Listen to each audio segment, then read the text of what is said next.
বিশ্বনবী ফাতেমারে বললেন, ফাতেমা, আলী কোথায়? ফাতেমা বলল, আপনার জামাই আলী আমার সাথে ঝগড়া করে বাইরে গেছে। বিশ্বনবীর চেহারাটা আগুনের গোলার মতো লাল হয়ে গেল।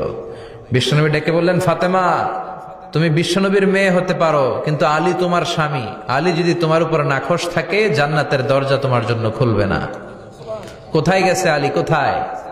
বললেন যে মসজিদে নববীতে গেছে। বিশ্বনবী যে দেখলেন বালির উপরে আলী শুয়ে আছে। বিশ্বনবী মজা করে ডাক দিলেন, ইয়া আবা তোরাব। তোরাব অর্থ বালি, তোরাব মানে কি? বিশ্বনবী ডাক দিলেন, ইয়া আবা তোরাব, মানে হে বালির বাবা আলী, ওঠো। এখন আলী ওঠে না, রাগ করে আসছে। বিশ্বনবী এদিক দিয়ে তাকায়, আলী ওইদিকে তাকায়। বিশ্বনবী ওদিকে আসলে আলী এদিকে তাকায়। মনে মনে করে এতক্ষণ আপনার মাইয়াই গুতাইছে, এখন আপনি গুতাইতেছেন। বিশ্বনবী যাই বললো, আলী রাগ করো না, ওঠো, তুমি আমার চাচাতো ভাই, আমার ঘরেই তো তুমি মানুষ হয়েছ। ঘাপটি মেরে হাতটা ধরে টান দিলেন। সাইয়েদনা আলী উঠতে বাধ্য হলেন। বিশ্বনবী কারো হাত ধরে টান দিলে ওই লোক বসে থাকতে পারে?